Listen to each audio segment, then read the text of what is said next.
Welcome to the reading of the second chapter of the book, The Power of Awareness by Neville Goddard. My name is Nse, and I'll be reading this along with you.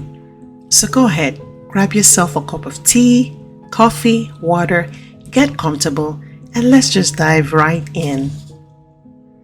Chapter 2: Consciousness. It is only by a change of consciousness, by actually changing your concept of yourself, that you can build more stately mansions, the manifestation of higher and higher concepts. By manifestation is meant experiencing the results of these concepts in your world. It is of vital importance to understand clearly just what consciousness is. The reason lies in the fact that consciousness is the one and only reality. It is the first and only cause substance of the phenomena of life. Nothing has existence for man save through the consciousness he has of it. Therefore, it is to consciousness you must turn, for it is the only foundation on which the phenomena of life can be explained. If we accept the idea of a first cause, it would follow that evolution of that cause could never result in anything foreign to itself. That is, if the first cause substance is light, all its evolutions, fruits, and manifestation would remain light. The first cause substance being consciousness, all its evolutions and phenomena must remain consciousness. All that could be observed will be a higher or lower form of variation of the same thing. In other words, if your consciousness is the only reality, it must also be the only substance. Consequently, what appears to you as circumstances, conditions, and even material objects is really only the product of your own consciousness.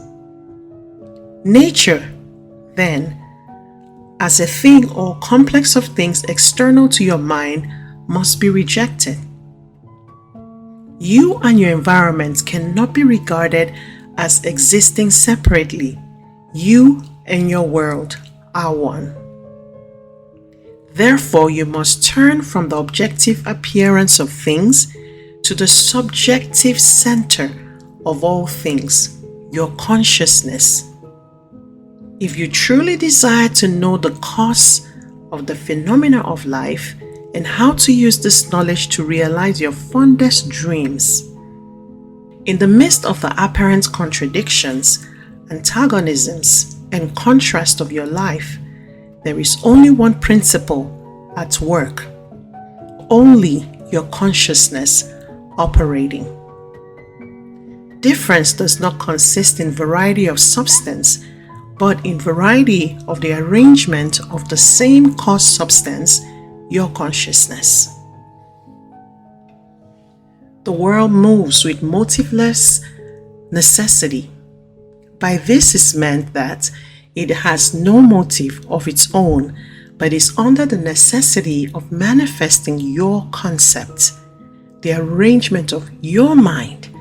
And your mind is always arranged in the image of all you believe and consent to as true. The rich man, poor man, beggar man, or thief are not different minds, but different arrangement of the same mind, in the same sense that a piece of steel, when magnetized, differs not in substance from a demagnetized state, but in the arrangement and order of its molecules. A single electron revolving in a specified orbit constitutes the unit of magnetism. When a piece of steel or anything else is demagnetized, the revolving electrons have not stopped. Therefore, the magnetism has not gone out of existence.